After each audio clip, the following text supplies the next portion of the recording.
Hi guys, so I'm going to show you, or attempt to, I should say, change my own capacitor on my air conditioner.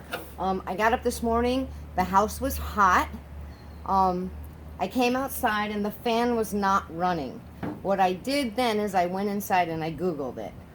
And what it told me was to take something and get the fan going, like a screwdriver or a stick. So I took a stick and I moved the stick and it jump started the fan. That told me, I think, that my capacitor was gone. So then I went ahead and got myself a capacitor, and I'm going to attempt to do it. But first, before anything, I'm going to pull out the disconnect.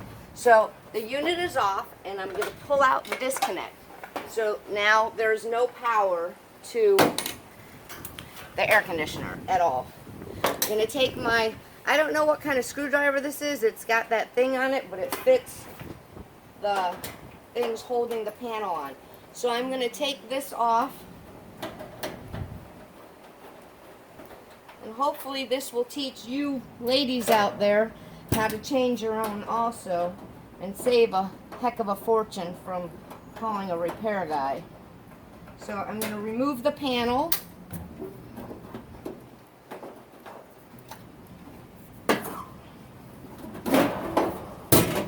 Okay, so I'm going to remove the panel.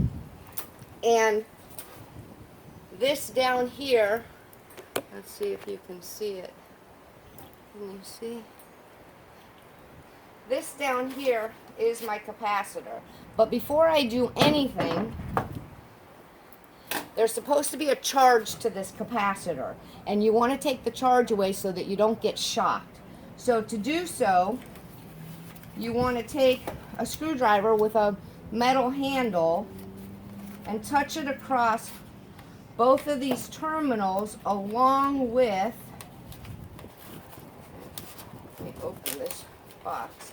Okay, so I want to touch it across both of these terminals here to the metal. And that should remove the charge. By hitting it to the metal is a ground. So hopefully that just took that apart. Now I'm going to take my new capacitor and I'm going to replace.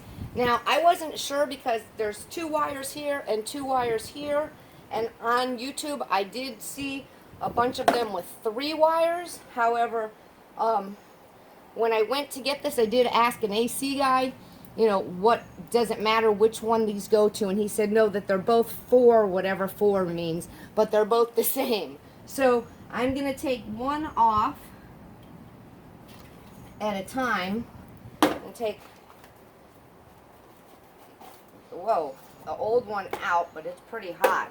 Wow. I'm going to take that off and put it on the new one.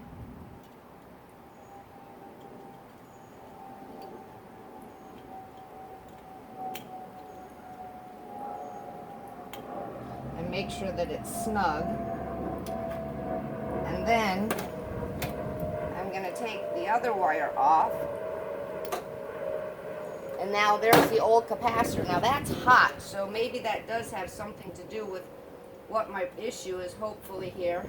And put the other wire in snug. I'm going to tear this box top off. And from what I understand, when they replace the capacitor, they leave it in the new box so that I guess the next person knows what it is or what not. So I'm going to leave that there. I see this was taped down. I don't have any of this rubber tape, so I'm going to take this and use what was existing here. Now hopefully this is my answer. I'm going to put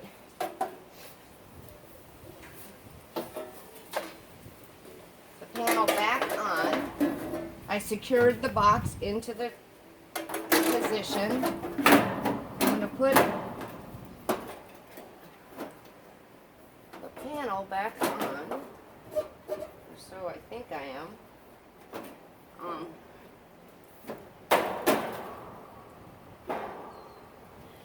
And put the screws back in. Let's see what happens here.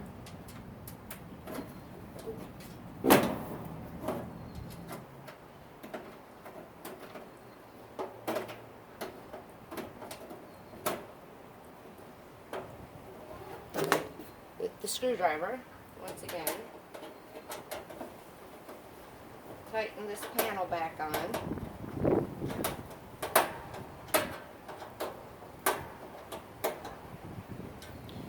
Put the last screw on.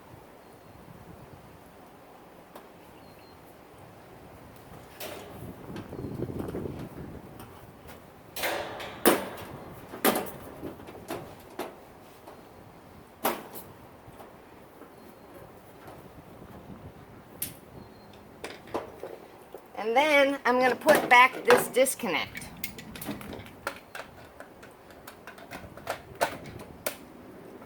Voila! Now I'll be back to see if it works. Let me go inside and turn it on. I'll be back in a minute. And voila! There you have it, ladies. A capacitor has been changed by a woman, avoiding the cost of an AC repair guy. The important thing I will show you again is before removing the old capacitor, make sure you touch the two contactors and touch the far end to the unit itself so that it's a ground, and you release the discharge before removing any wires. Even though the power's off, the capacitor will still hold a charge. Hope this video has helped somebody and can save you a little bit of money. Always fun to be able to do it yourself, right? Have a great day, all.